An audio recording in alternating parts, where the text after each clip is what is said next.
Well, I told you in the beginning, Allah is fair. There's a balanced equation. Allah loves both sides, men and women. Allah told the men what responsibilities they have. The rest of the khutbah is actually the other side. So men are responsible for all of this, and they better, drip their sweat and break their backs earning for a family and go through all of the labor that they need to go through to take care of them and provide for them and protect them and take care of them emotionally and financially and physically and all of those things. Well, what do the women owe then? What's their side of this equation? Well, Allah Azza wa Jal starts with, men take care of women. And you were expecting that Allah will say, women, therefore do this.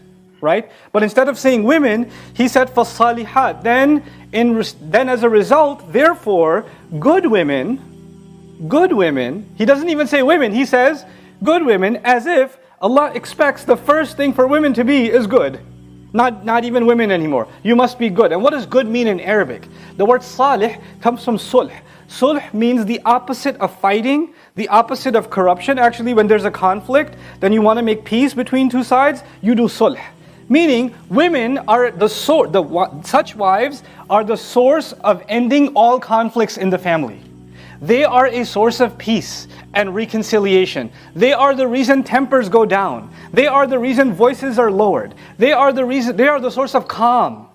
They are the voice of reason. There's a source of reform. If there is a conflict or some kind of tension, the first place that the husband looks to, when he turns to her, things are going to settle down, is going to be the wife. For some of you are like, seriously?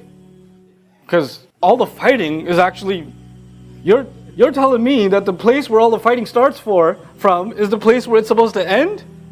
Because I don't have any other raised voices in my house except hers. And nobody else is angry in my house except her.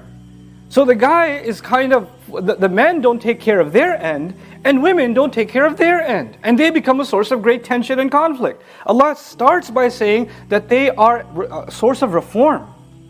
They are settled, they are calm, they're actually peace themselves, goodness themselves. They are the removal of all sorts of tension. That's the first quality. Then he says, qanitatun, eager to obey. And some have interpreted this as eager to obey Allah. And that is true. They are eager to obey Allah. They translate this as subservient, like al-qunutu lillah. That qunut belongs to lillah. And Allah says, qumu lillahi qanitin, meaning have qunut, meaning have this kind of eagerness to obey only for the sake of Allah. But what in the world does that mean? That means, what's that doing here? Because if one side was men should do this for women, you expect the rest of it to be women should do this for men. So why in the middle of that is Allah saying, yeah, they should do this for men, but this part is for Allah? Well, the reason that's there is because women should remember that when they are being a source of calm, and when they are providing peace and sakina in the household, they need to realize the only one who can keep a household calm is them. And the only one who can truly set it on fire is them. They control the emotional, like in your home you have an air conditioner control that controls the temperature. Women control the emotional temperature of a household. They control it. And they better keep it cool, because this is an act of them obeying Allah Himself. This is out of their eagerness to obey Allah. They need to become a source of calm. And they both need to do that, because men are taking care of them and they're being calm in return. For some people what happens in emotionally abusive relationships, one person's constantly saying, calm down, it's okay, don't be angry. And the more you say that, the other person's like, no, don't talk to me, leave me alone, etc. So one person has to be upset. One of them, it's either the guy who's upset and she's trying to calm him down, or she's upset and he's trying to calm her down, and they see that as a source of kind of control or power. Like, yeah, I got him now. If I calm down now, I don't get that many points. Let me get some more juice out of this, So I'm going to keep this anger thing going. Just see how far I can take it. So this kind of putting someone in a subservient position, this is against what Allah Azza wa Jal wants. So Allah Azza wa Jal says, qanitatun. Then He adds another responsibility for women. He says, hafidhatun lil ghayb. They guard what is invisible. They guard the invisible. What does that mean?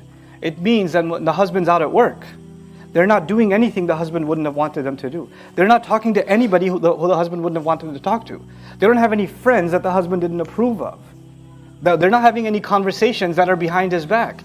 Conversations that are private between husband and wife are not being shared with her mother or her sister or whoever else, because they're supposed to guard that.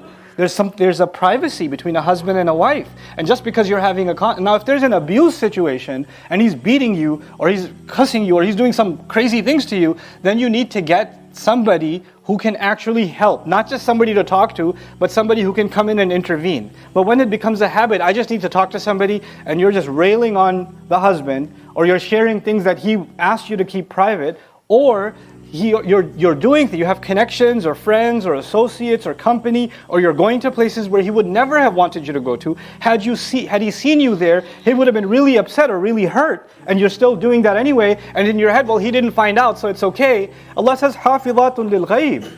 They have to guard what is invisible, meaning part of the meaning is what is invisible to him. They have to guard that. بِمَا حَفِظَ اللَّهِ, because of what Allah ordained should be guarded. You see, now the equation is balanced. On the one side, Allah Azza wa Jal told men, you have to spend because Allah has put that responsibility on you.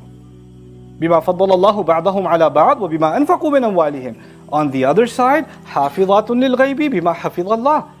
They have to guard what is in the unseen because of what Allah has decided to guard. So they're not supposed to be keeping secrets from their husband. They're not supposed to be having, passwords on their phone, and the husband says, "Can I see your phone?" No. Why? I don't. No. Hold on a second. Let me erase everything. Okay, now you can see it. Why? There should be the only one you can keep the private life of a wife is actually completely shared. You are their libas. They are your libas. There are no secrets between husband and wife. They're supposed to be completely open with each other. Rasulullah sallallahu alaihi wasallam would share secrets with his wives. وَإِذْ أَسَرَّ النَّبِيُّ إِلَى بَعْضِ أَزْوَاجِهِ حَدِيثًا.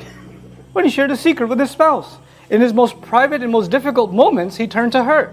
If you can't be each other's clothes, when somebody's wearing clothes, there's nothing between the clothes and your body, is there? Your clothes, the inside of your clothes, have no secrets between you and yourself and them. That's the description of a spouse, a husband and a wife. So when you're not able to guard that, and what is meant to be just for the husband and what is meant to be just for the wife is going somewhere else, then that's a violation of what women are supposed to do. And these are just few things that Allah mentions, that this is actually how the balance is maintained between the two sides. الرجال قوامون على النساء بما فضل الله بعضهم على بعض وبما أنفقوا من أموالهم. And on the other hand, فالصالحات قانتات حافظات للغيب بما حفظ الله. I know that I'm going to put this on social media. You know what's going to happen? But what about this? What about this? What about this? What if he's crazy? What if she does this? What if she does that? Everybody's concerned about the abuse from the other side. And if there is abuse, it's real. I acknowledge that it's real.